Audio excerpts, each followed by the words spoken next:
കഴിഞ്ഞ ദിവസം നമ്മൾ ചിന്തിക്കാനിടയായത് റോമർക്ക് എഴുതിയ ലേഖനം അതിൻ്റെ 2-ാം അധ്യായം 1 മുതൽ 4 വരെയുള്ള വചനങ്ങളാണ്. നമ്മൾ ചിന്തിച്ചത് എവിടെ വരെ ആയിരുന്നു എന്നൊന്ന് പറഞ്ഞിട്ട് നമുക്കിന്നത്തെ ഇതിലേക്ക് കടക്കാം. നമ്മൾ കണ്ടു 2 തരത്തിലുള്ള പാപികളെക്കുറിച്ചാണല്ലോ നമ്മൾ ചിന്തിച്ചത്. ഒന്നാം അധ്യായത്തിൽ അപ്പോസ്തലനായ പൗലോസ് ജനറലായിട്ടൊരു മനുഷ്യൻ, അവൻ്റെ പാപത്തെക്കുറിച്ച് അവനറിയാം. അവൻ്റെ ആ പാപം ഒരു പ്രശ്നവുമല്ലാത്ത രീതിയിൽ ടോട്ടലി അവൻ്റെ പാപം എക്സ്പോസ്ഡ് ആണ്. അവൻ ഈ പാപങ്ങളെല്ലാം ചെയ്തുകൊണ്ടിരിക്കുന്നു. And that's not going to be a problem for him. അവനതൊരു പ്രശ്നമല്ല, അവനതൊരു പാപമായിട്ട് അംഗീകരിക്കാത്തൊരു മനുഷ്യൻ. അപ്പം അങ്ങനെ ഒരു മനുഷ്യനെ ദൈവം ഓരോ സ്റ്റേജ് ബൈ സ്റ്റേജായിട്ട് ഓരോന്ന് തള്ളി ഇടുന്നതിനെക്കുറിച്ച് നമ്മൾ കണ്ടു. അതിൻ്റെ ആ ഒരു പീക്കാണ് നമ്മൾ ആ ഒരു ലിസ്റ്റ് ഓഫ് പാപത്തെക്കുറിച്ച് നമ്മൾ കണ്ടത്. എന്നാൽ 2-ാം അധ്യായം എഴുതുമ്പം അവിടെ നമുക്കത് മനസ്സിലാക്കാൻ പറ്റും. വേറൊരു കൂട്ടരെ അവിടെ വരുന്നത്, അതായത് അവരെന്ന് പറയുന്നത് they are called as religious. അവർ ദൈവഭക്തരാണോ എന്ന് ചോദിച്ചാൽ അവർ തന്നെ വിചാരിച്ചിരിക്കുന്നു അവർ ദൈവഭക്തരാണെന്ന്. പക്ഷെ അവർക്കൊരു കുഴപ്പമുണ്ട്. അവർ ഞാൻ മുമ്പേ പറഞ്ഞ ആളുകളെ നോക്കി അവരെ പാപികളെന്ന് വിളിക്കാനും അവരെ കുറ്റം കണ്ടുപിടിക്കാനും വിധിക്കുന്നവരുമായിട്ടുള്ള ഒരു കൂട്ടം ആളുകൾ. ഒരുപക്ഷേ നമുക്ക് ഈ പറയുന്ന കാറ്റഗറിയിൽ നമ്മുടെ ജീവിതവുമായിട്ട് കുറച്ച് സാമ്യം ഉണ്ടാവാൻ ഒരുപാട് സാധ്യത. മറ്റത് ടോട്ടലി ദൈവത്തെ ഡിനൈ ചെയ്ത് ജീവിക്കുന്നവരാണ്. അവർക്കിതൊന്നും ഒരു വിഷയമല്ല.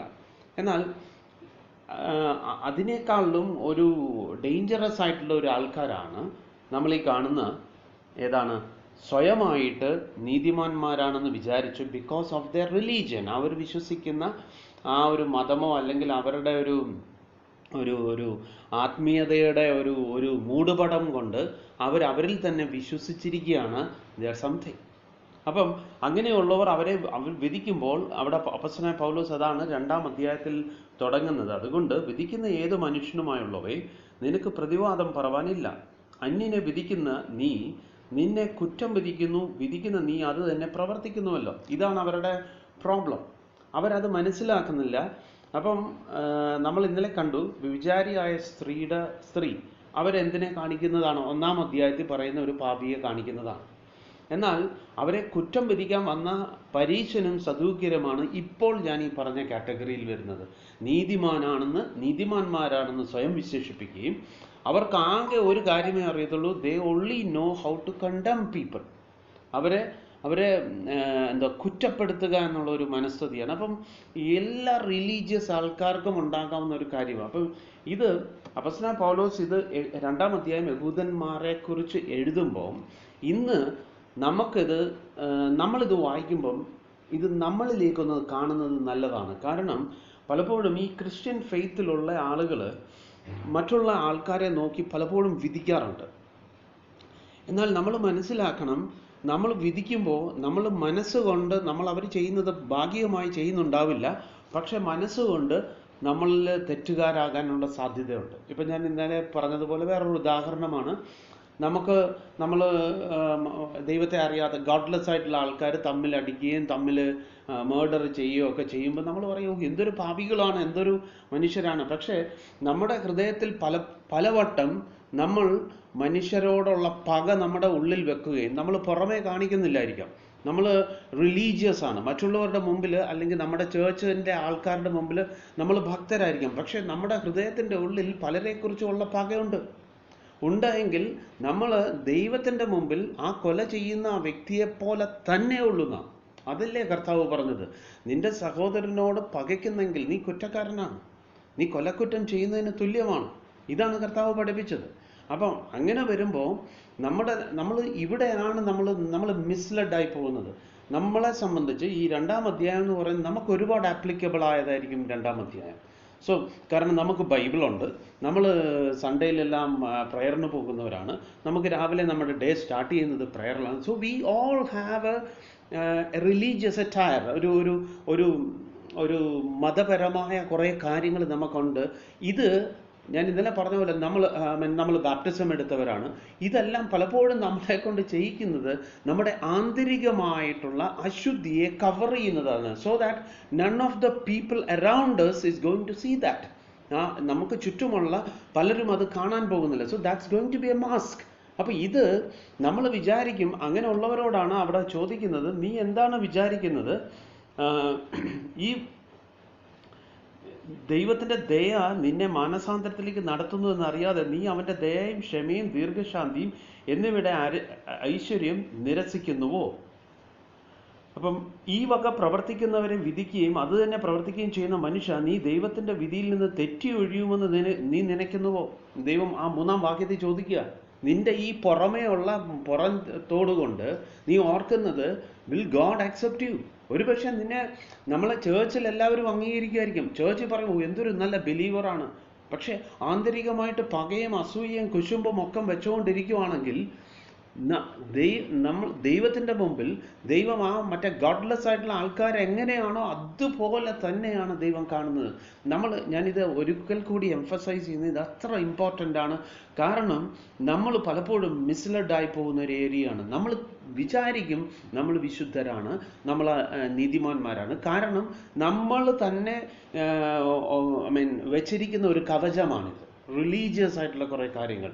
ബാപ്റ്റിസം എടുത്ത ആളുകൾ എത്ര പേരാണെന്നറിയാമോ? മറ്റുള്ളവരെ കുറിച്ച് പറയുമ്പോൾ അവർ പാപികളാണ്. ബാപ്റ്റിസം എടുത്തു എന്നൊരൊറ്റ കേസിലാണ്, ഒരൊറ്റ കെയർ-ഓഫിലാണ് പറയുന്നത് നമ്മൾ നീതിമാന്മാരാണെന്ന്.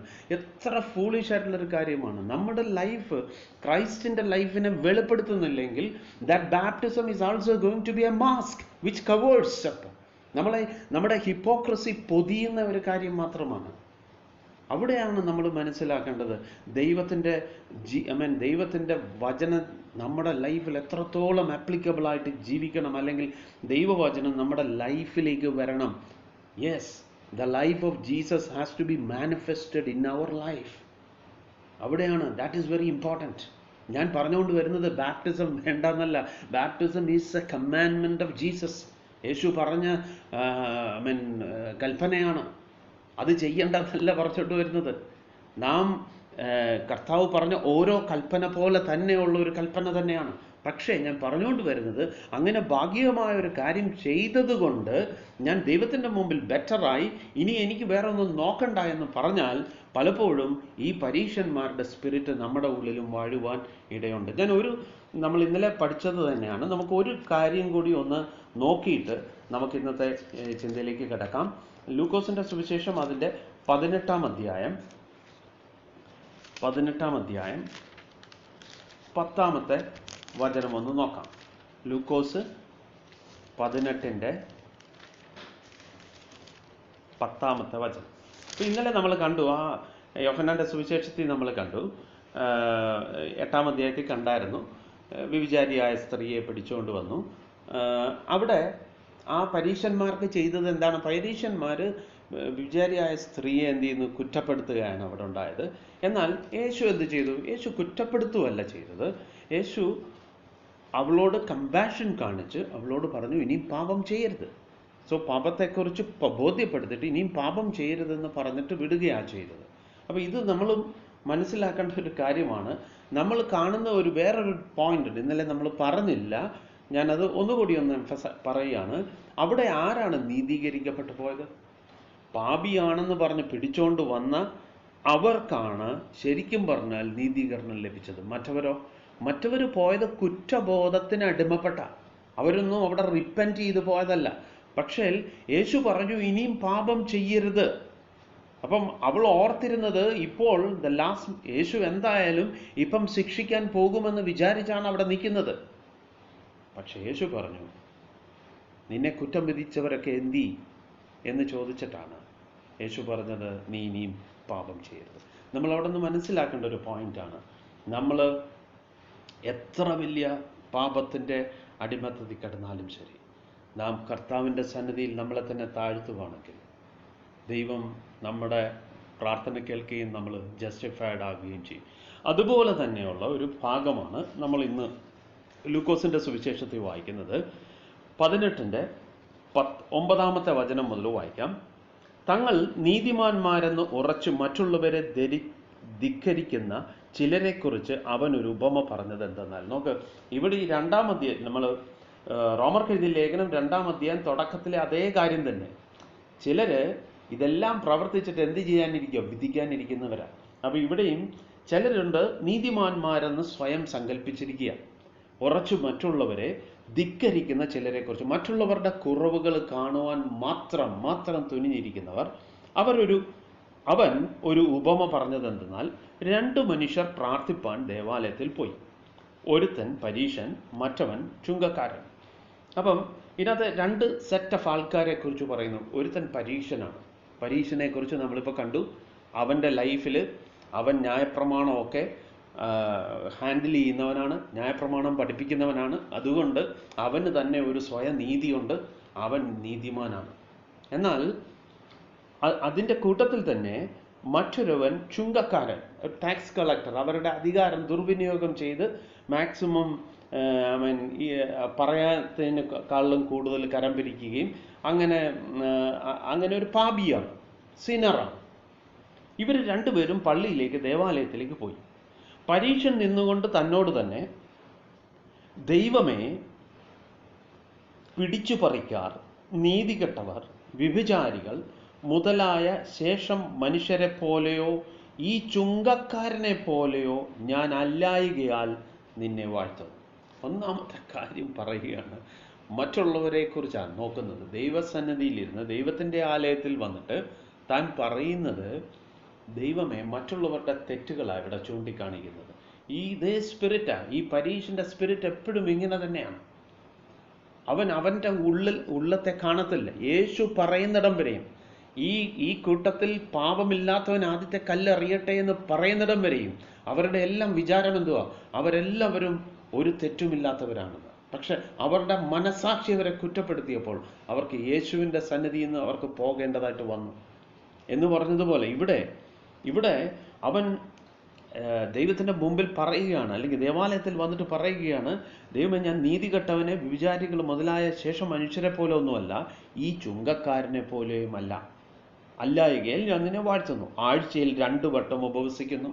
നമ്മളിത് വായിക്കുമ്പോൾ നമ്മൾ ചെയ്യുന്ന ചില കാര്യങ്ങളെക്കുറിച്ച് പറഞ്ഞാൽ മതി. അതിന് പകരം നമ്മളൊന്ന് ഇട്ട് പറഞ്ഞാൽ മതി. സൺഡേ രാവിലെ മുടങ്ങാതെ ചർച്ചിൽ പോകുന്നു, നേടുന്നതിലൊക്കെയും പതാരം കൊടുത്തു വരുന്നു, ഞങ്ങളുടെ മുമ്പിൽ വരുന്ന ആളുകളെയൊക്കെ ഞങ്ങൾ സഹായിക്കാറുണ്ട് എന്നിങ്ങനെ പ്രാർത്ഥിച്ചു, അല്ലേ? നമ്മൾ സ്നാനപ്പെട്ടവരാണ്, അല്ലേ? നമ്മൾ സത്യത്തിലും ആത്മാവിലും ആരാധിക്കുന്നവരാണ്. പിന്നെ ഞങ്ങൾ ദൈവത്തിൻ്റെ വചനപ്രകാരം മാത്രം അതനുസരിച്ച് ജീവിക്കുന്നവരാണ്. കാരണം നമ്മളവിടെ ഞങ്ങളുടെ ചർച്ചിൽ ട്രൂത്ത് മാത്രമാണ് സംസാരിക്കുന്നത് എന്ന് വേണ്ട. ഇങ്ങനത്തെ ഒരുപാട് കാര്യങ്ങൾ നമ്മുടെ തലയിൽ കിടക്കുക. ഇതിൻ്റെ അർത്ഥം നമ്മൾ ഇങ്ങനെയൊക്കെ ഉള്ള ഒരു ചേർച്ചിൽ പോകുന്നത് കൊണ്ട് നമ്മുടെ ഉള്ളിൽ ഒരു സ്വയം നീതി ഉണ്ടാവും, നമുക്ക് പെർഫെക്റ്റ് ആണ്, നമുക്ക് കുഴപ്പമൊന്നുമില്ല. ചുങ്കക്കാരനോ ദൂരത്ത് നിന്നുകൊണ്ട് സ്വർഗത്തേക്ക് നോക്കുവാൻ പോലും തുനിയാതെ മാറത്തടിച്ച്, ദൈവമേ, പാപിയായ എന്നോട് കരുണ ഉണ്ടാകണമേ എന്ന് പറഞ്ഞു. നോക്ക്, ചുങ്കക്കാരൻ്റെ രീതി നോക്ക്. ചുങ്കക്കാരൻ ബേസിക്കലി അവൻ പാപിയാണ്. അവനും ഈ ദേവാലയത്തിൽ വരേണ്ടതായിട്ട് വന്നു. ദേവാലയത്തിൽ വന്നപ്പോൾ ഈ പരീശൻ പറയുന്നത് പോലുള്ള കാര്യങ്ങളൊന്നുമില്ല. കാരണം പരീശൻ ക്ലെയിം ചെയ്തത് താൻ ഭാഗികമായിട്ട് ഇതൊന്നും ചെയ്യുന്നില്ലെന്നാണ്. പക്ഷെ തൻ്റെ ലൈഫിൽ അങ്ങനെ ഒന്നും പറയാനില്ല. കാരണം താൻ ഈ ഭാഗികമായിട്ട് ഇതെല്ലാം ചെയ്തിട്ടുണ്ട്. വ്യഭിചാരം ചെയ്തിട്ടുണ്ടാകാം, അല്ലെങ്കിൽ പിടിച്ചു പറിച്ചിട്ടുണ്ടാകും, ഇതെല്ലാം ചെയ്തിട്ടുണ്ടാകും. അപ്പോൾ അതുകൊണ്ട് തന്നെ ചുങ്കക്കാരനെ സംബന്ധിച്ച് പരീശൻ പറഞ്ഞ ഭാഗികമായ കാര്യമൊന്നും പറയാനില്ല. പക്ഷെ തൻ്റെ ആന്തരികത്തെക്കുറിച്ച് തനിക്കൊരു വെളിപാട് കിട്ടി. താൻ പറഞ്ഞു, എന്താ പറഞ്ഞത്? അവൻ ദൈവമേ, മാറത്തടിച്ച്, ദൈവമേ, പാപിയായ എന്നോട് കരുണ ഉണ്ടാകണമേ എന്ന് പറഞ്ഞു.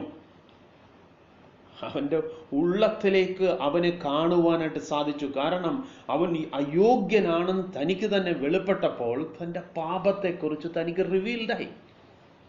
എന്നാൽ നീതിമാനും ഇതേപോലെ പാപിയാണ്. പക്ഷെ അവൻ അറിയുന്നില്ല, നീതിമാൻ അറിയുന്നില്ല, ദൈവമൊട്ട് അത് വെളിപ്പെടുത്തി കൊടുക്കത്തില്ല. കാരണം ഇവൻ്റെ പ്രൈഡ് നേച്ചറാണ്, അവൻ്റെ ഉള്ളിൽ അഹങ്കാരമാണ് ഇരിക്കുന്നത്. എന്നാൽ അതേസമയം ചുങ്കക്കാരനൊന്നും പറയാനായിട്ടില്ല, ചുങ്കക്കാരനൊന്നും ക്ലെയിം ചെയ്യാനായിട്ടില്ല. ഒറ്റ കാര്യമേ ദൈവസന്നിധി പറയാനുള്ളൂ, ദൈവമേ, മാറത്തടിച്ച്, സ്വർഗത്തേക്ക് നോക്കുവാൻ പോലും തുനിയാതെ മാറത്തടിച്ച്, ദൈവമേ പാപിയായ എന്നോട് കരുണയുണ്ടാകണമേ എന്ന് പറഞ്ഞു. നമുക്ക് അടുത്ത വേർഡാണ് ഇമ്പോർട്ടൻറ്റ്. അവൻ നീതീകരിക്കപ്പെട്ടവനായി വീട്ടിലേക്ക് പോയി, മറ്റവൻ അങ്ങനെ അല്ല. മറ്റവൻ അങ്ങനെയല്ല. നമ്മൾ ഇത് തന്നെയാണ് മനസ്സിലാക്കേണ്ടത്. അപ്പം ഞാനീ പറഞ്ഞുകൊണ്ട് വരുന്നത്, പലപ്പോഴും റിലീജിയസ് ആയിട്ടുള്ള പാപികൾ, ഈ ഭാഗികമായ കുറേ കാര്യങ്ങൾ ചെയ്ത് വിശ്വാസികളാണെന്നൊക്കെ നിരൂപിച്ച് ഇങ്ങനെ പോകുന്ന ആൾക്കാർ ഈ റിപ്പൻറ്റൻസിലേക്ക് വരാൻ വളരെ ബുദ്ധിമുട്ടാണെന്ന് പഠിപ്പിക്കുന്ന ഒരു ഉപമയം കൂടിയാണ് നമ്മളിന്ന് കണ്ടത്. അപ്പം ഇതെന്തിനാണ് പറഞ്ഞതെന്ന് വെച്ചാൽ, നമ്മൾ മറ്റാരെയും വിധിക്കാനല്ല, പള്ളിക്കാരെ വിധിക്കാനോ പള്ളിയിലെ അച്ഛന്മാരെ വിളിക്കാനോ അല്ലെങ്കിൽ ചർച്ചിലെ പാസ്റ്റർമാരെയും അല്ലെങ്കിൽ മറ്റു പല സഭക്കാരെ വിധിക്കാനോ ഒന്നുമല്ല. നമ്മളിലേക്ക് നോക്കുക. ഈ പരീക്ഷൻ്റെ സ്പിരിറ്റ് നമുക്കുണ്ടോ? നമുക്ക് ഇതേപോലുള്ള വല്ലതും തെറ്റായ ധാരണകളുണ്ടോ? ഭാഗികമായ ചില കാര്യങ്ങൾ കൊണ്ട് ഞാൻ വിശുദ്ധനാണെന്ന് ഞാൻ എന്നെ തന്നെ പ്രഖ്യാപിച്ചിട്ടുണ്ടോ? അതോ ദൈവകൃപയിൽ ആശ്രയിച്ച് എൻ്റെ ഓരോ നേട്ടവും എനിക്ക് ആത്മീയമായിട്ട് എന്തെങ്കിലും ഉണർവുണ്ടായിട്ടുണ്ടെങ്കിൽ അത് അവിടുത്തെ കൃപയാണെന്ന് മാത്രം പറഞ്ഞുകൊണ്ട് ജീവിക്കുന്ന ഒരു വ്യക്തിയാണോ?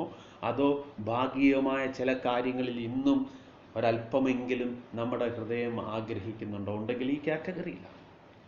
അപ്പം നമ്മളത് മനസ്സിലാക്കുക. ദൈവം അത് തന്നെ. അപ്പം ഇങ്ങനെയുള്ള ആൾക്കാർ ചിന്തിക്കുന്നത് എന്താണ്? ഇവർ നോക്കുമ്പം ഇവർക്ക് പ്രത്യേകിച്ച് കുഴപ്പമൊന്നുമില്ല, കുറവൊന്നുമില്ല. അതാ 4-ാം വാക്യത്തിൽ ചോദിക്കുന്നത്. ദൈവം നിനക്ക് ദൈവത്തിൻ്റെ നന്മകൾ കാണുന്നതിനനുസരിച്ച് നീ എന്താ ചിന്തിക്കുന്നത്? ദൈവം നിന്നെ അക്സെപ്റ്റ് ചെയ്തെന്നാണോ? ഒരിക്കലുമല്ല. നമുക്കിന്ന് തുടർന്ന് ചിന്തിക്കാം. എന്താണ് ഇങ്ങനെ ഈ മാനസാന്തരപ്പെടാതെ പോയാൽ രണ്ടു പേർക്കും, അതായത് ടോട്ടലി ഗോഡ്ലെസ് ആയിട്ട് പോയാലും ശരി, ഭാഗികമായ ഒരു ഭക്തിയുടെ വേഷം ധരിച്ചാലും ശരി, ഇതെല്ലാം ദൈവത്തിൻ്റെ മുമ്പിൽ ഒരു കാറ്റഗറി ഓഫ് ആൾക്കാരാണ് ദൈവം അവരെ വിളിക്കുന്നത് പാപികളെന്നാണ്. ദൈവം അവരെ പാപികളെന്ന് വിളിക്കത്തുള്ളൂ. അപ്പം നമ്മുടെ ലൈഫിൽ നമ്മളാണ് ഇങ്ങനെ പോകുന്നെങ്കിൽ നമ്മളെയും ദൈവം ഇങ്ങനെ കാണുന്നുള്ളൂ. സോ നമ്മൾ വളരെ കെയർഫുൾ ആയിരിക്കണം. അതുകൊണ്ടാണ് നമ്മളിതൊക്കെ പഠിക്കുന്നത്. നമുക്ക് അതിൻ്റെ 5-ാം വാക്യത്തിലേക്ക് കടക്കാം. എന്നാൽ നിന്റെ കാഠിന്യത്താലും അനുതാപമില്ലാത്ത ഹൃദയത്താലും നീ ദൈവത്തിൻ്റെ നീതിയുള്ള വിധി വെളിപ്പെടുന്ന കോപ ദിവസത്തേക്ക് നിനക്ക് തന്നെ കോപം ഛർദിച്ചു വെക്കുന്നു. ഞാനത് ഇംഗ്ലീഷിലും കൂടെ ഒന്ന് വായിക്കാം.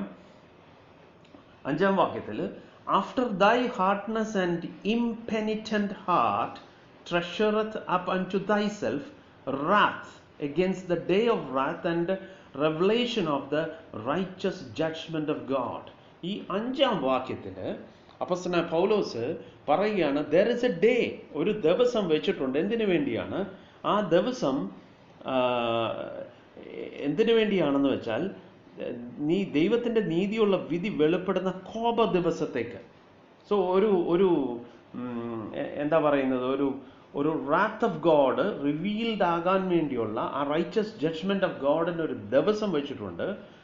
ആ വിധിയിൽ അനുതാപമില്ലാത്ത, നിന്റെ കാഠിന്യത്താലും അനുതാപമില്ലാത്ത ഹൃദയത്താലും നീ ദൈവത്തിൻ്റെ നീതിയുള്ള വിധി വെളിപ്പെടുന്ന കോപ ദിവസത്തേക്ക് നിനക്ക് തന്നെ കോപം ഛർദിച്ചു വെക്കുന്നു. ആ സമയത്തേക്ക് നമ്മൾ എന്തുവാ ചെയ്യുന്നത്?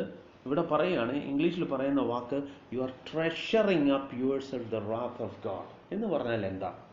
നമ്മളിപ്പം പറഞ്ഞു, 2 കാറ്റഗറി ഓഫ് ആൾക്കാരെ ആണെങ്കിലും ദൈവം ഓരോ തവണ നമ്മളുടെ പാപത്തെക്കുറിച്ച് ഉണർത്തുമ്പോഴും ഒന്നെങ്കിൽ നമ്മൾ അതിനെ നിസ്സാരമായിട്ട് കാണും. ദൈവത്തെ ഫസ്റ്റ് കാറ്റഗറി ഓഫ് ആൾക്കാർ എന്താ ചെയ്യുന്നത്? അവർ ദൈവത്തെ വിശ്വസിക്കുന്നില്ല. എത്രമാത്രം പാപത്തെക്കുറിച്ച് ബോധ്യപ്പെടുത്താലും പറയും, നമ്മൾ ഈ ലോകത്തിൽ ജീവിക്കേണ്ടവരെ, മറ്റു കാര്യങ്ങളൊക്കെ പിന്നീടല്ലേ എന്ന് പറയുന്ന ആളുകളുണ്ട്. 2, സെൽഫ് റൈച്ചസ് ആയിട്ടുള്ള ആൾക്കാർ പറയും, ഇത് ഞങ്ങളെ ബാധിക്കുന്ന പ്രശ്നമല്ല, ഞങ്ങൾ വിചാരം ചെയ്യുന്നില്ല, ഞങ്ങൾ ആരെയും അടിക്കാനും പോകുന്നില്ല, കൊല്ലാനും പോകുന്നില്ല എന്നൊക്കെ പറയും. പക്ഷെ ആന്തരികമായിട്ട് അസൂയയും കുശുമ്പും എല്ലാം വരുന്നതാണ്. ഇവരോട് 2 പേരോടും ഈ ഒരു വേർഡ് ഇങ്ങനെ സംസാരിക്കുമ്പോഴും ഇവർ ഓരോ തവണ ഈ അനുതാപമില്ലാതെ ഇരിക്കും തോറും എന്താ ചെയ്യുന്നത്? ഓരോ തെറ്റുകളും, പാപം എപ്പോഴും പാപമാണ് ദൈവത്തിൻ്റെ മുമ്പിൽ. അത് ഏത് സമയം, നമ്മൾ ജനിച്ച നാൾ മുതൽ നമ്മൾ ചെയ്യുന്ന ഓരോ പാപത്തിനും ശിക്ഷയുണ്ട്. ഈ പാപം എന്ത് ചെയ്യുക? പാപം, ഓരോ പാപത്തിനുമുള്ള ശിക്ഷ നമ്മളൊരു ഒരു പാത്രം സങ്കല്പിക്കുവാണെങ്കിൽ ആ പാത്രത്തിനകത്ത് ഓരോന്നിനുമുള്ള ശിക്ഷയാണ്. നമ്മളൊന്ന് ആലോചിച്ച് നോക്കുക, നമ്മൾ ജനിച്ച നാൾ മുതൽ ഇന്ന് വരെ ആകുമ്പോൾ ആ പാത്രമൊക്കെ ഇങ്ങനെ നിറഞ്ഞ് നിറഞ്ഞ് നിൽക്കും. എന്തിനു വേണ്ടിയാ?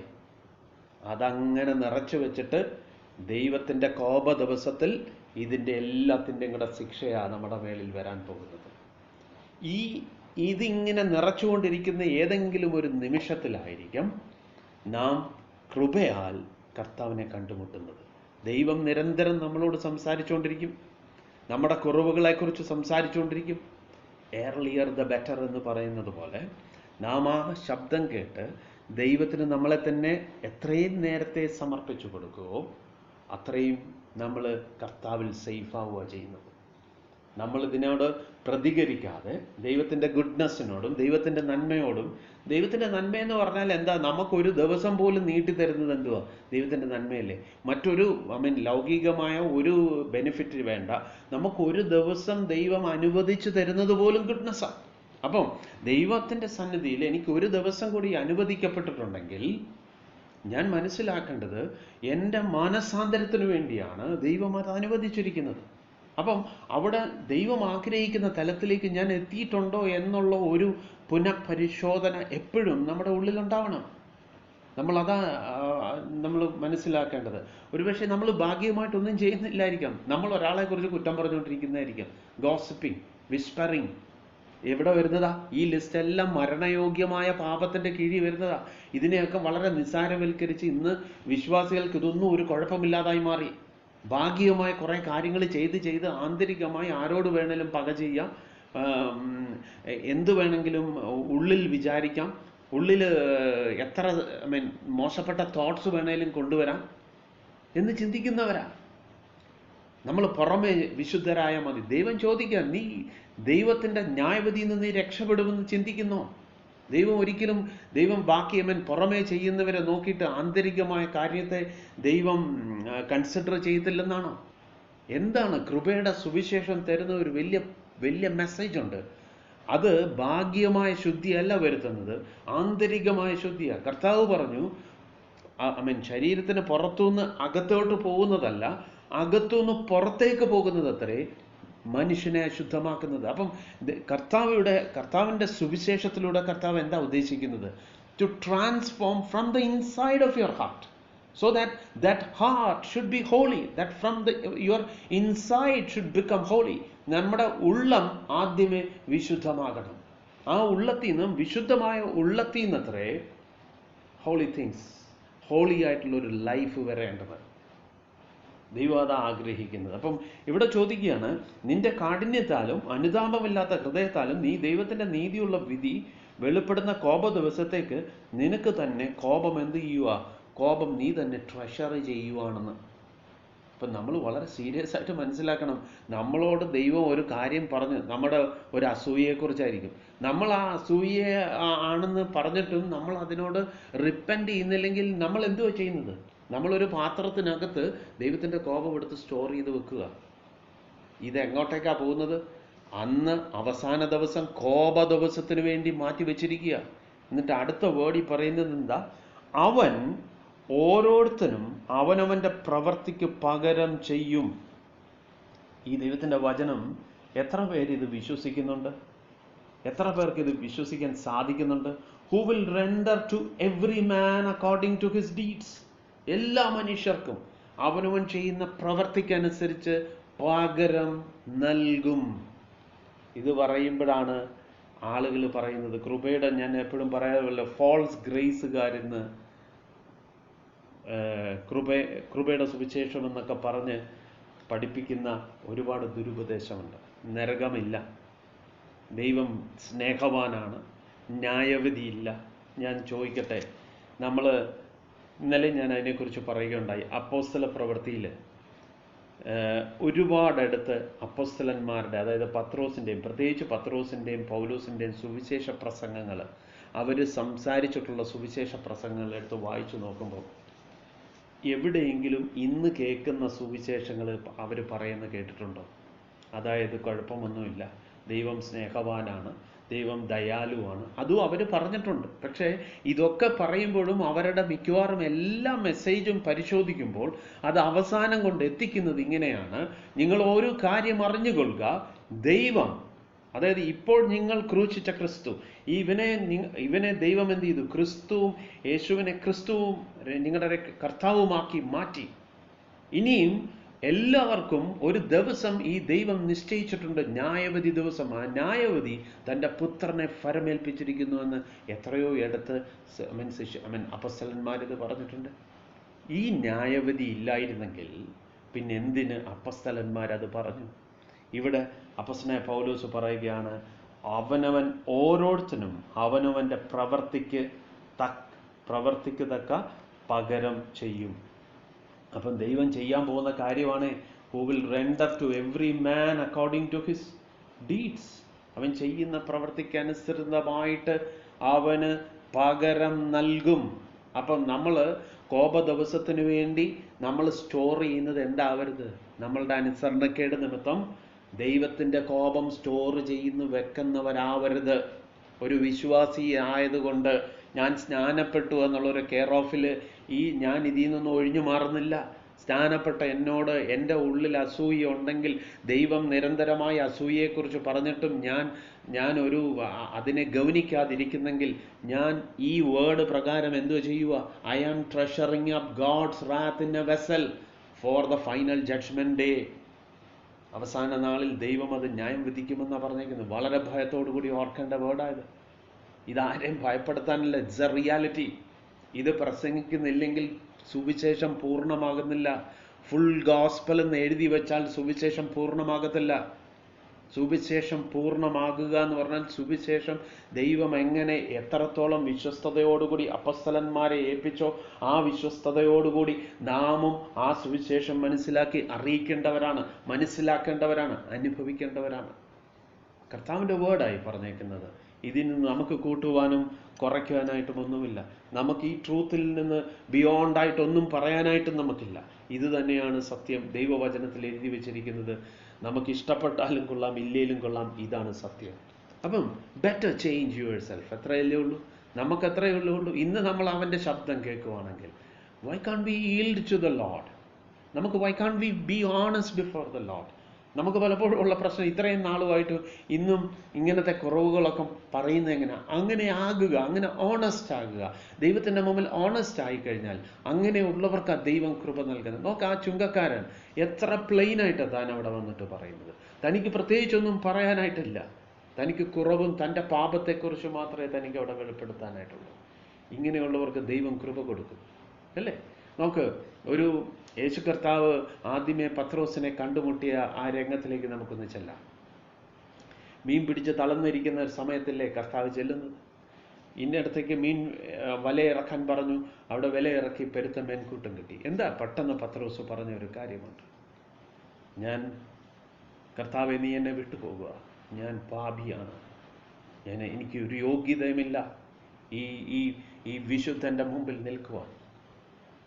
ഓക്കെ, കർത്താവ് ഇട്ടിട്ട് പോയോ? കർത്താവ് ആ നിമിഷത്തിൽ അവനെ വിളിച്ചിട്ടൊരു വലിയ പ്രോമിസ് കൊടുത്തു, നിന്നെ ഞാൻ മനുഷ്യനെ പിടിക്കുന്നവനാക്കാം. നമ്മളൊന്ന് ആലോചിച്ചു നോക്കണം. ഇതാ കർത്താവിൻ്റെ മനസ്സ്. നാം കർത്താവിൻ്റെ മുമ്പിൽ താഴുമ്പോൾ നമ്മുടെ ഉള്ളിൽ എന്താഗ്രഹത്തോടു കൂടി നമ്മൾ കർത്താവിൻ്റെ സന്നിധി താഴുന്നു, അത് നമ്മുടെ ജീവിതത്തിൽ നിവർത്തിക്കപ്പെടുകയാണ് ചെയ്യുന്നത്. നമ്മുടെ ഉള്ളിൽ കുറവുകളുണ്ടോ, അത് ഏറ്റുപറയുക. ദൈവമാ കൃപ തരുന്നത്, ദൈവം കൃപ തരും. പക്ഷേ നാം ഇത് ഏറ്റുപറയുന്നില്ലെങ്കിൽ, അനുതാപമില്ലാതെ നമ്മുടെ ഹൃദയത്തെ കഠിനപ്പെടുത്തുവാണെങ്കിൽ, ദൈവം അവനവൻ്റെ പ്രവർത്തിക്ക് തക്കതായി പകരം നൽകുമെന്നാണ് ദൈവത്തിൻ്റെ വചനം പറഞ്ഞേക്കുന്നത്. നമുക്കറിയാമല്ലോ, ഫറവോൻ്റെ കാലത്ത് ഫറവോൻ ഓരോ സമയത്തും ദൈവം എത്ര അവസരങ്ങൾ കൊടുത്തു, മോശ മുഖാന്തരം എത്ര അവസരങ്ങൾ വെച്ച് നീട്ടി. ഒരവസരത്തിലും താൻ മാനസാന്തരപ്പെടുന്നില്ല. അവസാനം എന്ത് സംഭവിച്ചു?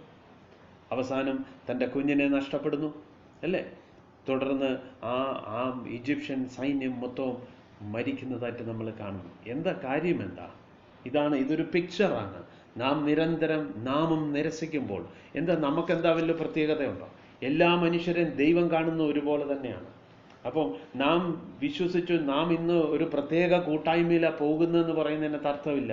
നമ്മുടെ ആന്തരികത്തിനകത്ത് അശുദ്ധി ഉണ്ടെങ്കിൽ ദൈവം അതിനെ പാപമായിട്ട് തന്നെ കൺസിഡർ ചെയ്യുന്നത്. അവിടെ വിടുതൽ കിട്ടണം. വിടുതൽ കിട്ടാൻ വേണ്ടിയാണ് നമ്മൾ പ്രാർത്ഥിക്കേണ്ടതും ഉപവസിക്കേണ്ടതും. ഞാൻ പറയുന്നില്ല രോഗങ്ങൾ വരുമ്പോൾ ഉപവസിക്കേണ്ടെന്നൊന്നും ഞാൻ പറയുന്നില്ല. ഉപവസിക്കണം. പക്ഷേ നമ്മുടെ താല്പര്യം, ഉപവസിക്കാനുള്ള താല്പര്യം, ഒരു രോഗത്തിനുണ്ടായിരിക്കുന്ന താല്പര്യമുണ്ടോ?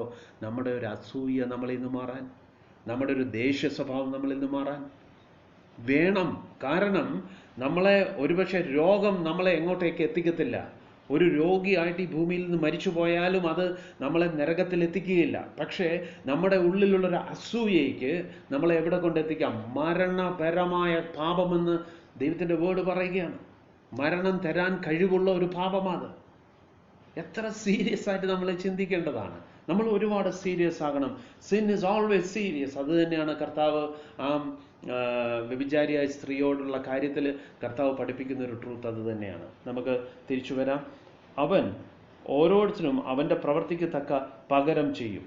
നല്ല പ്രവൃത്തിക്ക് ഇനിയും ഇത് 2 കാറ്റഗറി ആകുക. ഈ ജഡ്ജ്മെൻറ്റിൻ്റെ മുമ്പിൽ 2 ഡിവിഷൻസ് ഉണ്ട്. 2 ഉള്ളൂ. ഒന്ന് പറയുകയാണ്, നല്ല പ്രവൃത്തിക്ക് വേണ്ടുന്ന സ്ഥിരത പൂണ്ട് തേജസ്സും മാനവും അക്ഷയതയും അന്വേഷിക്കുന്നവർക്ക് നിത്യജീവനും. ദ ഫസ്റ്റ് തിങ്, ഈ ജഡ്ജ്മെൻറ്റിൻ്റെ റിസൾട്ട് പറയുകയാണ്. ദൈവം അവനവൻ ചെയ്തതിന് അനുസരിതമായിട്ട് ദൈവം കൊടുക്കും. എങ്ങനെ കൊടുക്കും? ഫസ്റ്റ് കാറ്റഗറി ഓഫ് ആൾക്കാർ, to them who by patient continuance in well doing. അപ്പം നല്ലത് ചെയ്യുവാൻ തങ്ങളെ തന്നെ സമർപ്പിച്ചു കൊടുത്ത അവർ 7-ാം വാക്യത്തിൽ പറയുന്നത്, നല്ല പ്രവൃത്തിക്ക് വേണ്ടുന്ന സ്ഥിരത പൂണ്ട്. നല്ല പ്രവൃത്തി ചെയ്യുവാൻ, ദൈവം മുന്നൊരുക്കിയിരിക്കുന്ന പ്രവൃത്തി ചെയ്യുവാൻ തങ്ങളെ തന്നെ സമർപ്പിച്ചു കൊടുത്ത് അതിൽ സഹിഷ്ണുത കാണിച്ചവർ. അവരുടെ ലക്ഷ്യം എന്തായിരുന്നു? അവരുടെ ലക്ഷ്യം അവിടെ എഴുതിയേക്കുവാണ്. അവരുടെ ലക്ഷ്യം ഇൻ ഡൂയിങ് വെൽ, നല്ലത് ചെയ്തുകൊണ്ട് അവർ they seek for glory and honour, immortality. അവർ 3 കാര്യങ്ങളാണ് അവർ അന്വേഷിച്ചത്. എന്താണ് അവിടെ പറയുന്നത്? അവർ തേജസ്സും മാനവും അക്ഷയതയും. എന്ത് തേജസ്സാ? ഏത് മാനവും തേജസ്സുവാ? അവരുടെ സ്വന്തം മാനമോ സ്വന്തം തേജസ്സോ അല്ല, ദൈവത്തിൻ്റെ മാനവും ദൈവത്തിൻ്റെ തേജസ്സും. And they seek the immortality. അവരുടെ ലക്ഷ്യം ഒരിക്കലും ഈ ചുറ്റുവട്ടത്തും കാണുന്നതല്ല. അതാണ് അപ്പോസ്തലനായ പൗലോസ് പറയുന്നത്, കാണുന്നതൊക്കെയും അനിത്യമാണ്, കാണാത്തതോ നിത്യം. ഇതാണ് അപ്പോസ്തലനിലൂടെ കൊടുത്ത വലിയൊരു മെസ്സേജ്. അതാണ് അന്നത്തെ അപ്പോസ്തലന്മാർക്ക് ഉണ്ടായിരുന്ന ഒരു കാഴ്ചപ്പാട്. അതാണ് ഇന്ന് ദൈവഭക്തന്മാർക്ക്, യഥാർത്ഥമായും ദൈവത്തിൻ്റെ പരിശുദ്ധാത്മാവിനാൽ യഥാർത്ഥമായും സുവിശേഷത്താൽ പിടിക്കപ്പെട്ടവർക്ക് ഈ ലോകത്തെക്കുറിച്ചുള്ള ചിന്ത എന്തായിരിക്കും? ഇവിടെ ഞങ്ങൾ അന്യരും പരദേശികളുമാണ്. അതെ, ഞങ്ങൾക്ക് നല്ലൊരു ദേശം ഉണ്ട്. ഞങ്ങൾക്ക് നല്ലൊരു ദേശം അവിടെ ഉണ്ട്. അവിടുത്തെ ഓണറാണ്, അവിടുത്തെ മഹത്വം, അവിടുത്തെ പുകഴ്ച, അതാണ് ഞങ്ങളുടെ ലക്ഷ്യം. അവിടുത്തെ ആ ഇമ്മോർട്ടാലിറ്റി, മരണമില്ലാത്ത അവസ്ഥ. ഈ ലോകത്തിൽ എൻ്റെ ഈ ശരീരമരണം കൊണ്ട് ഇവിടെ ഉണ്ടായിരിക്കുന്ന എല്ലാ അലങ്കാരങ്ങളും ഞാൻ ഇവിടെ ഉപേക്ഷിക്കേണ്ടവനാണ് എന്നൊരു ബോധ്യം ആർക്കേ കിട്ടത്തുള്ളൂ? നീതിമാനായിട്ട് കർത്താവിൻ്റെ പരിശുദ്ധാത്മാവിനെ അനുസരിച്ച് ജീവിക്കുന്ന ഒരു മനുഷ്യനും മാത്രമേ അത് കിട്ടത്തുള്ളൂ. ആത്മാവിനെ അനുസരിക്കാത്ത അവൻ എത്ര വലിയ വിശ്വാസിയാണെന്ന് അവനവനെ തന്നെ ക്ലെയിം ചെയ്താലും, ഒരു ദ്രവ്യാഗ്രഹം ഉള്ളിലുള്ള ഒരു വ്യക്തി, അവൻ സ്നാനപ്പെട്ടാലും കൊള്ളാം, അവൻ എത്ര ദിവസം അവൻ ഉപവസിച്ചാലും കൊള്ളാം, അവൻ കൂട്ടായ്മ എത്ര നാൾ തെറ്റിക്കാതെ പോയാലും കൊള്ളാം, അവൻ്റെ ഉള്ളിൽ ദ്രവ്യാഗ്രഹമുണ്ടെങ്കിൽ ഞാൻ പറയട്ടെ, ആ മനുഷ്യന് അവന് ലോകത്തോടുള്ള ചിന്ത എന്താണ്? അവൻ ലോകത്തിൽ നിന്ന് വിട്ടുമാറാൻ അവന് താല്പര്യപ്പെടുമോ? ഒരിക്കലുമില്ല. അവൻ്റെ ഉള്ളിൽ മരണത്തെക്കുറിച്ച്, മരണമുണ്ടാവരുത്, മരണമില്ല എന്നുള്ള ഒരു ചിന്ത തന്നെയായിരിക്കും. അവൻ ഈ ലോകത്തിലെ കാര്യങ്ങളായിരിക്കും നിത്യമായിട്ട് അവൻ കാണുന്നത്. എന്നാൽ യഥാർത്ഥമായിട്ടും ആത്മാവിനെ അനുസരിച്ച് നടക്കുന്നവർ, അവർ ദൈവത്തോട് പറയും, ദൈവമേ, നല്ലൊരു വിവേകമുള്ള ഒരു ഹൃദയം എനിക്ക് തരണം. എന്തിനാ? എൻ്റെ ദിനങ്ങളെ എണ്ണുവാൻ. അതൊരു ഭക്തൻ്റെ പ്രാർത്ഥനയാണ്. ഒരു ദൈവഭക്തന് മാത്രമേ അങ്ങനെ പ്രാർത്ഥിക്കാൻ പറ്റൂ. അല്ലാത്തവർക്ക് കൂടുതൽ ഈ ലോകത്തോടൊരു ഭ്രമമുള്ളവൻ ഒരിക്കലും ഈ ലോകം വിട്ടുപോകാൻ താല്പര്യമുണ്ടാവില്ല. അതാണ് അപ്പോസ്തലൻ പറയുന്നത്, എൻ്റെ ഏറ്റവും ഇഷ്ടം എന്താണ്? ഈ ശരീരം വിട്ട് കർത്താവിനോട് ചേരുവാൻ ഞാൻ ഏറ്റവും പ്രിയപ്പെടുന്നു. എന്തുകൊണ്ടാണ് അദ്ദേഹത്തിന് അങ്ങനെ ഉണ്ടായത്? ഒരു കാലത്ത് ഈ ലോകത്തിൻ്റെ അംഗീകാരങ്ങളും ഈ ലോകത്തിൻ്റെ ഓണറും ഒക്കെ ആസ്വദിച്ച് ജീവിച്ച ഒരു മനുഷ്യനാണെന്ന് ആലോചിക്കണം. പക്ഷേ കർത്താവിനാൽ പിടിക്കപ്പെട്ടു കഴിഞ്ഞപ്പോൾ ഈ അപ്പസ്തലനായ പൗലോസ് പറയുകയാണ്, എനിക്കിതെല്ലാം ചപ്പും ചവറുമാണ്, എനിക്ക് ഒറ്റ കാര്യമേ ഉള്ളൂ, എനിക്ക് ക്രിസ്തുവിനെ നേടണം. And I want to be with my Lord. ഇതായിരിക്കട്ടെ നമ്മുടെ ഡിസയർ. ഇത് ഡിസയർ ആവുകയാണെങ്കിൽ ഇങ്ങനെയുള്ളവർ, അങ്ങനെ ഒരു കൂട്ടർ, അപ്പം നമ്മളിപ്പോൾ കണ്ടത് ജഡ്ജ്മെൻറ്റിൻ്റെ മുമ്പിൽ ദൈവം ഇത് രണ്ടായിട്ട് ഡിവൈഡ് ചെയ്യുക. ദൈവം നിത്യജീവനെ ആർക്കാ കൊടുക്കുന്നത്? വളരെ സ്ഥിരതയോടുകൂടി നന്മ ചെയ്യുവാൻ, ഇറസ്പെക്റ്റീവ് ഓഫ് നമ്മുടെ എന്ത് കണ്ടീഷൻസ് ആയാലും, നമ്മുടെ കഷ്ടതയായാലും ഞെരുക്കമായാലും സന്തോഷമായാലും നന്മ ചെയ്യാനൊരു മനസ്സും, പിന്നെ എന്തിന് സീക്ക് ചെയ്യുന്നു? മഹത്വത്തിനും തേജസ്സിനും ഇമ്മോർട്ടാലിറ്റിക്കും സീക്ക് ചെയ്യുന്ന മനുഷ്യർക്ക് ദൈവം എന്ത് കൊടുക്കുമെന്നാ പറഞ്ഞേ? അതായത് ഞാൻ ഒന്നുകൂടി വായിക്കാം. നല്ല പ്രവൃത്തിക്ക് വേണ്ടുന്ന സ്ഥിരത പൂണ്ട് തേജസ്സും മാനവും അക്ഷയതയും അന്വേഷിക്കുന്നവർക്ക് നിത്യജീവൻ. Those who seek these things, ഇങ്ങനെ അന്വേഷിക്കുന്നവർക്ക്, those who seek the glory of God, ദൈവത്തിൻ്റെ മഹത്വം അന്വേഷിക്കുന്നവർക്ക്, ദൈവത്തിൻ്റെ മാനം അന്വേഷിക്കുന്നവർക്ക്, ഇമ്മോർട്ടാലിറ്റി സീക്ക് ചെയ്യുന്നവർക്ക്, നിത്യത മാത്രം ലക്ഷ്യം കണ്ടെത്തുന്നവർക്ക്, അവർക്ക് ദൈവം എന്ത് ചെയ്യും? അന്ന് ജഡ്ജ്മെന്റ് ഡേയിൽ ദൈവം എന്ത് ചെയ്യുമെന്ന് പറഞ്ഞേ? God will grant them eternal life. ഇനിയും അതിൻ്റെ റിസൾട്ട്, രണ്ടാമത്തെ റിസൾട്ട് വരുന്നത് എന്തുവാ? രണ്ടാമത്തെ റിസൾട്ട് ശാഠ്യം പൂണ്ട്, 8-ാം വചനം, ശാഠ്യം പൂണ്ട് സത്യം അനുസരിക്കാതെ അനീതി അനുസരിക്കുന്നവർക്ക് കോപവും ക്രോധവും കൊടുക്കും. എന്താണ്? ശാഠ്യം പൂണ്ട് സത്യം അനുസരിക്കാതെ അനീതി അനുസരിക്കുന്നവർക്ക് കോപവും ക്രോധവും കൊടുക്കും. ഞാനത് ഇംഗ്ലീഷിലും കൂടെ വായിക്കാം. But unto them that are contentious, വഴക്കുണ്ടാക്കുന്നവർ, rebellious, and those who do not obey the truth, സത്യം അനുസരിക്കാത്തവർ, വിശ്വസിച്ചവരെന്നല്ല പറയുന്നത്, വിശ്വസിക്കാത്തവരെന്നല്ല പറഞ്ഞത്. Those who do not obey the truths. എന്താ ട്രൂത്ത്? നമ്മുടെ ഉള്ളിൽ നമുക്ക് അതല്ലേ? അപ്പോൾ കർത്താവ് എന്താ പറഞ്ഞത്? സത്യം നിങ്ങൾ അറിയുകയും സത്യം നിങ്ങളെ സ്വതന്ത്രരാക്കുകയും ചെയ്യും. ഏത് സത്യമാണ്? എന്ത് സത്യമാണ് അറിയുന്നത്? എന്ത് സത്യം അറിയുമ്പോഴാണ് നമ്മൾ സ്വതന്ത്രരാകുന്നത്? അവിടെ നമ്മൾ താഴോട്ട് വായിക്കുമ്പോൾ അത് എന്ത് സ്വാതന്ത്ര്യത്തെക്കുറിച്ചാണ് കർത്താവ് ഇവിടെ പറയുന്നത്? നമ്മുടെ പാപത്തിൽ നിന്ന് മേളിലുള്ള സ്വാതന്ത്ര്യമാണ്. അപ്പം സത്യമെന്ന് പറഞ്ഞാൽ നമ്മുടെ ഉള്ള അവസ്ഥ, നമ്മുടെ the real truth of our inward being, അതിനെക്കുറിച്ച് വെളിപ്പെടുത്തി തരുമ്പോൾ, ആ വെളിപ്പെടുത്തി തരുന്നതിൻ്റെ മുമ്പിൽ അനുതാപമില്ലാതെ, പിന്നെയും അതൊന്നും ഗവനിക്കാതെ, ആ ദൈവത്തിൻ്റെ നിർദ്ദേശങ്ങളും ദൈവത്തിൻ്റെ വാണിങ്ങും ഒക്കെ അവഗണിച്ച് ജീവിക്കുന്നെങ്കിൽ നാം നന്മ എന്താ നമ്മൾ വായിച്ച്? ശാഠ്യം പൂണ്ട് സത്യം അനുസരിക്കാതെ അനീതി അനുസരിക്കുന്നവർക്ക് കോപവും ക്രോധവും കൊടുക്കും. തിന്മ പ്രവർത്തിക്കുന്ന ഏത് മനുഷ്യാത്മാവിനും കഷ്ടവും സങ്കടവും. അത് ഇംഗ്ലീഷിലും കൂടെ ഒന്ന് വായിക്കാം. അവിടെ പറയുന്നു, tribulation and anguish upon every soul of man that doeth evil. അതെ, ദുഷ്ടത പ്രവർത്തിക്കുന്ന എല്ലാ മനുഷ്യർക്കും. അത് ഇന്നാരെന്നൊന്നുമില്ല. നമ്മൾ ഇവിടുന്ന് മനസ്സിലാക്കേണ്ടത്, നമ്മൾ സൺഡേ ചർച്ചിൽ പോയത് കൊണ്ട് എന്താ വിശേഷം? സൺഡേ ചർച്ചിൽ പോയെന്നുള്ളതല്ല ഇവിടെ പറയുന്നത്. those who obey the truths. നമ്മൾ ചേർച്ചിൽ പോകേണ്ടത് എന്തിനു വേണ്ടിയായിരിക്കണം? അല്ലെ നമ്മൾ കൂട്ടായ്മ ആചരിക്കുന്നതൊക്കെയും that is for the obedience to the gospel. ദൈവം നമുക്ക് വെളിപ്പെടുത്തി തരുന്ന സുവിശേഷം, ഒന്നത് വിശ്വസിക്കുകയും വിശ്വാസത്തിലൂടെ ഉത്ഭവിക്കുന്ന ഒരു അനുസരണം നമ്മുടെ ഉള്ളിലുണ്ടാകണം. ഈ അനുസരിക്കാത്തവർക്ക് ആ കാറ്റഗറിയിൽ നമ്മുടെ ഉള്ളത്തെക്കുറിച്ച് ദൈവം വെളിപ്പെടുത്തിയിട്ട് നമ്മളത് ഗൗനിക്കാതെ പോവുകയാണെങ്കിൽ we also come under that category of disobedience, of those people who are under disobedience. അങ്ങനെയുള്ളവർക്ക് ദൈവം ദണ്ഡനവും ട്രിബുലേഷനും നൽകുമെന്നല്ലേ ഇവിടെ പറയുന്നത്. ഇനിയും അതിൻ്റെ ഓർഡർ എങ്ങനെയാണ്? സങ്കടവും ആദ്യം യഹൂദനും പിന്നെ യവനനും വരും. ഞാൻ ആദ്യമേ പറഞ്ഞു, ഈ 2-ാം ചാപ്റ്റർ എഴുതുന്നത് യഹൂദനോട് സംസാരിക്കുന്ന രീതിയിലാണ്. അപ്പോൾ ഇന്ന് നമ്മളിത് സംസാരിക്കുമ്പോൾ, നമ്മളിത് കാണുമ്പോൾ നമുക്കിങ്ങനെ ഒരു പിക്ചറും കൂടെ ഉണ്ടാകണം. ഇത് എന്തിനെ കാണിക്കുന്നതും കൂടിയാ. ഇന്ന് നമ്മൾ ബിലീവേഴ്സാണ്, നമ്മൾ വിശ്വാസികളാണ്, നമുക്ക് ദൈവത്തിൻ്റെ വചനമുണ്ട്. നമ്മൾ അക്രൈസ്തവരെ അല്ലെങ്കിൽ ഈ ക്രിസ്ത്യൻ ഫെയ്ത്ത് ഇല്ലാത്ത ആളുകളെ നമ്മൾ നോക്കുന്നത് മഹാപാപികളായിട്ടാണ്. എപ്പോഴാ? നമ്മുടെ ഉള്ളിൽ ഈ വിചാരങ്ങളും ആന്തരികമായിട്ടുള്ള കുറവുകളും എല്ലാം വെച്ചുകൊണ്ടാണ് നമ്മൾ നോൺ ക്രിസ്ത്യൻ ആൾക്കാരെ നമ്മൾ എന്ത് ചെയ്യുന്നത്? പാപികളെന്നൊക്കെ മുദ്രണം ചെയ്യുന്നത്. നമ്മൾ ഓർക്കണം, അതാണ് അവിടെ പറയുന്നത്. ഇത് എങ്ങനെയാണ്? സങ്കടവും ആദ്യം യഹൂദനും പിന്നെ യവനനും വരും. അപ്പോൾ ആദ്യമേ ഇതിൻ്റെ കാര്യം ആർക്കാ വരുന്നത്? യഹൂദന്. കാരണം നമ്മൾ അന്ന് പൗലോസ് അത് അങ്ങനെ പറയുമ്പോൾ ആദ്യമേ പ്രമാണം കൊടുത്തതാർക്കാ? യഹൂദനാണ്. യേശു കർത്താവ് വന്നത് എവിടെയാണ്? യഹൂദനാണ്. അതിനുശേഷമാണെങ്കിൽ ഇന്ന് നമ്മളിത് വായിക്കുമ്പോൾ ദൈവം നമുക്ക് അവസരങ്ങൾ തരുന്ന, നമ്മൾ കൂടുതൽ കടപ്പെട്ടവരാണെന്നുള്ളതാണ് നമ്മൾ മനസ്സിലാക്കേണ്ടത്.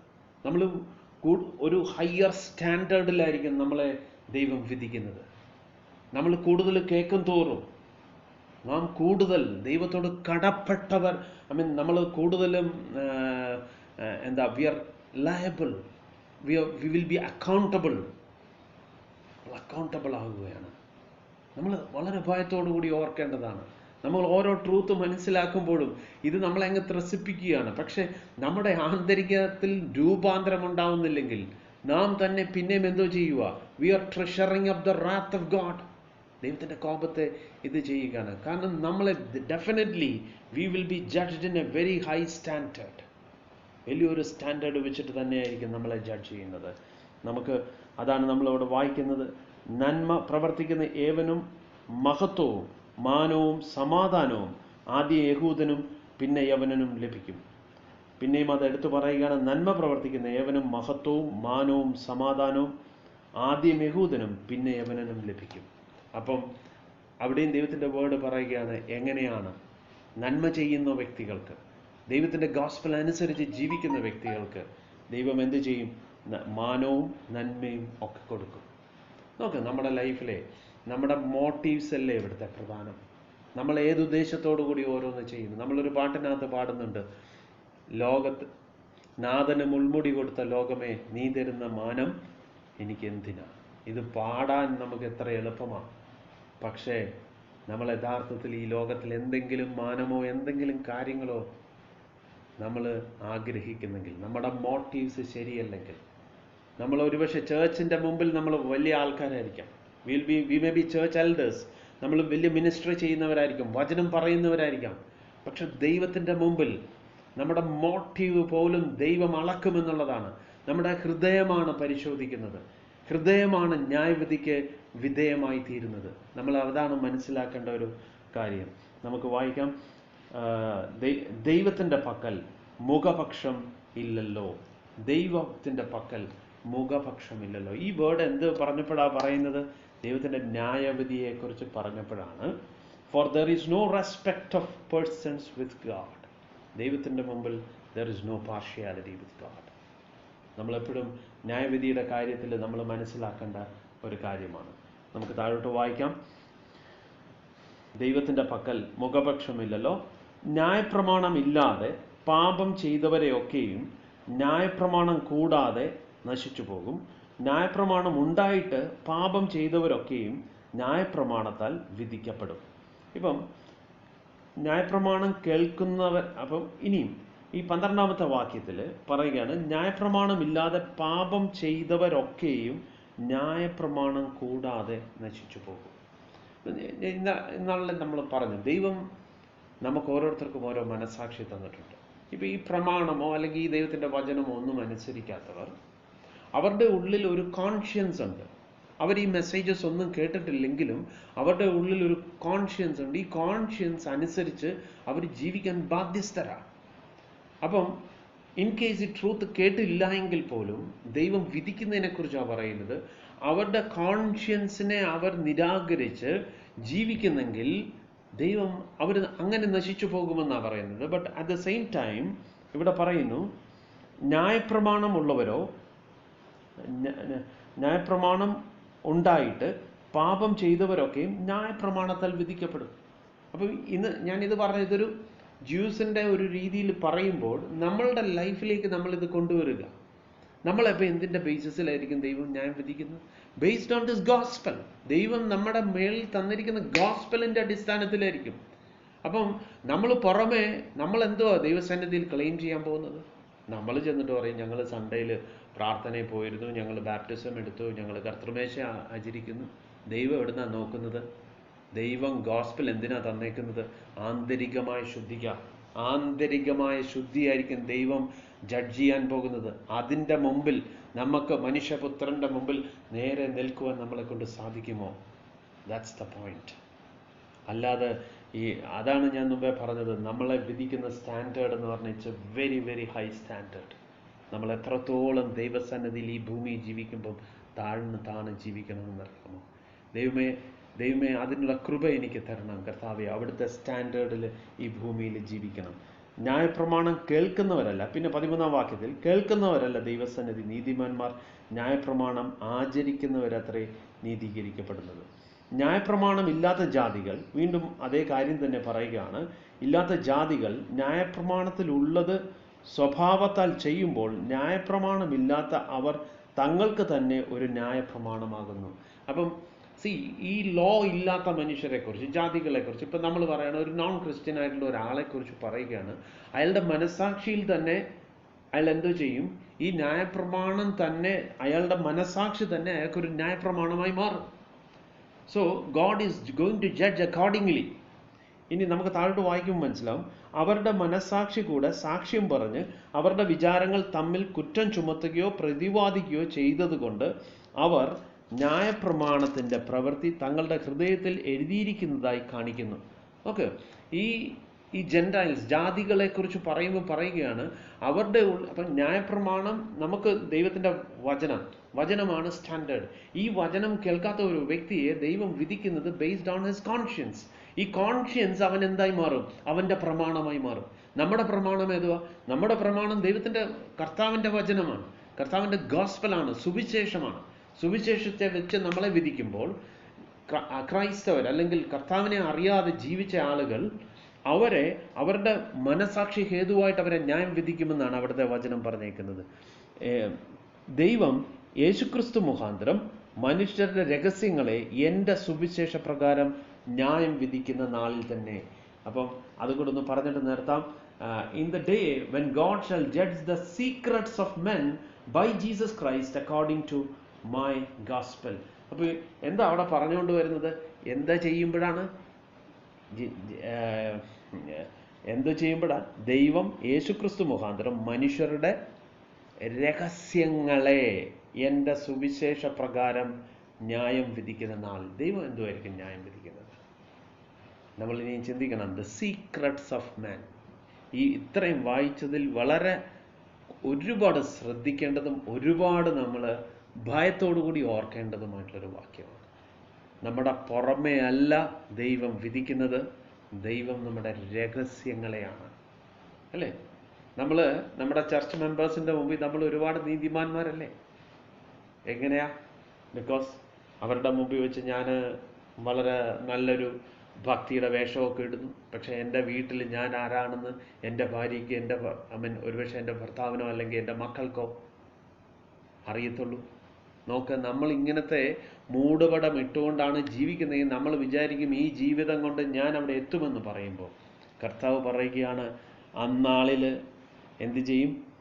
ദൈവം യേശുക്രിസ്തു മുഖാന്തരം മനുഷ്യരുടെ രഹസ്യങ്ങളെ എൻ്റെ സുവിശേഷ പ്രകാരം ന്യായം വിധിക്കുന്ന നാളിൽ. യെസ്, ഒരു ഡേ ദൈവം തീരുമാനിച്ചിട്ടുണ്ട്.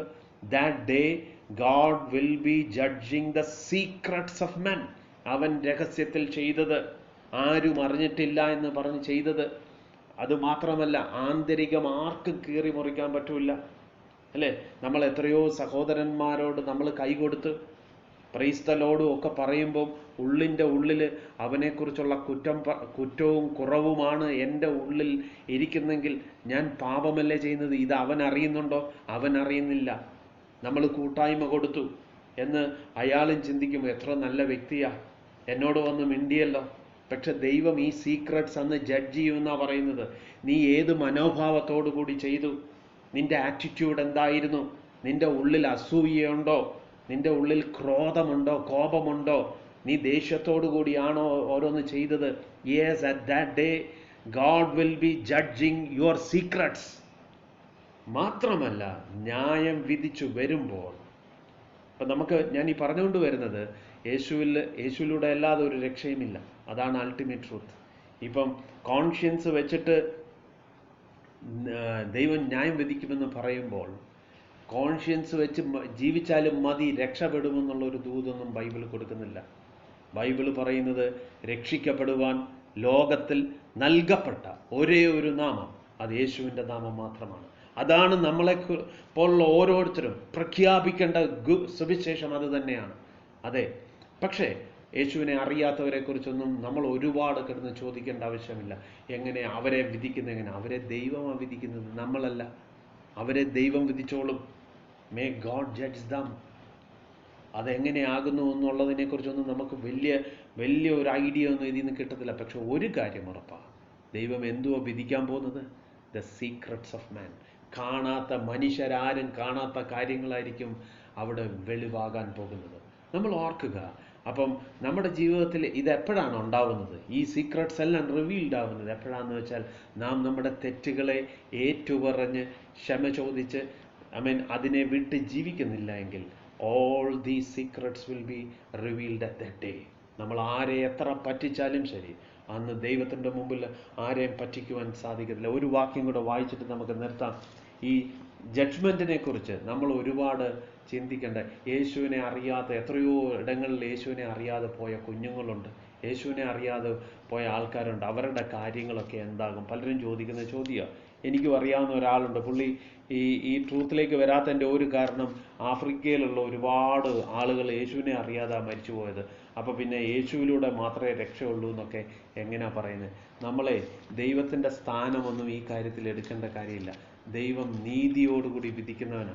51-ാം സങ്കീർത്തനത്തിൽ ഒരു വചനം ഇങ്ങനെ പറയുന്നു, 51-ന്റെ 4-ാം വചനം.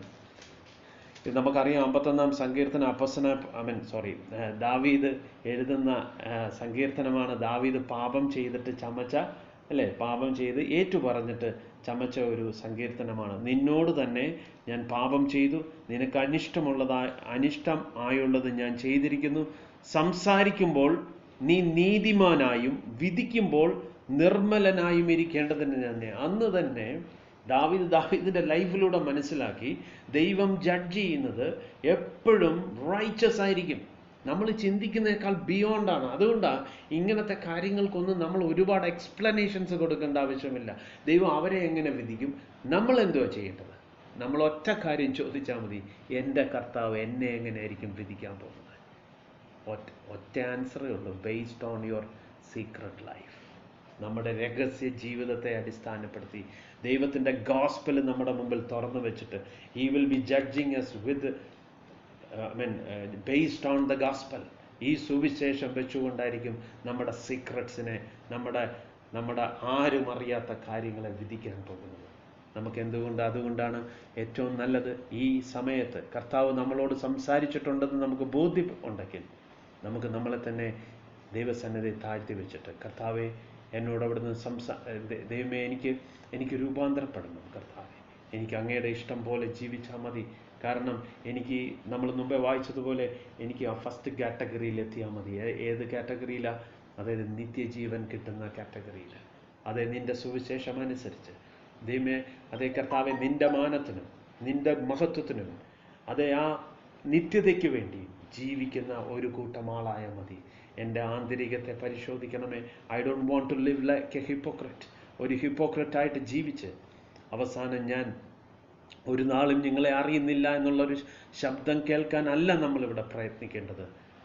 To stand before the Son of God. അതെ, ദൈവപുത്രനായ യേശു ക്രിസ്തുവിൻ്റെ മുമ്പിൽ തല ഉയർത്തി നിൽക്കുവാൻ ദൈവം നമ്മളെ സഹായിക്കട്ടെ. അതിന് നമ്മുടെ ജീവിതത്തെ നമുക്ക് സമർപ്പിച്ചു കൊടുക്കാം.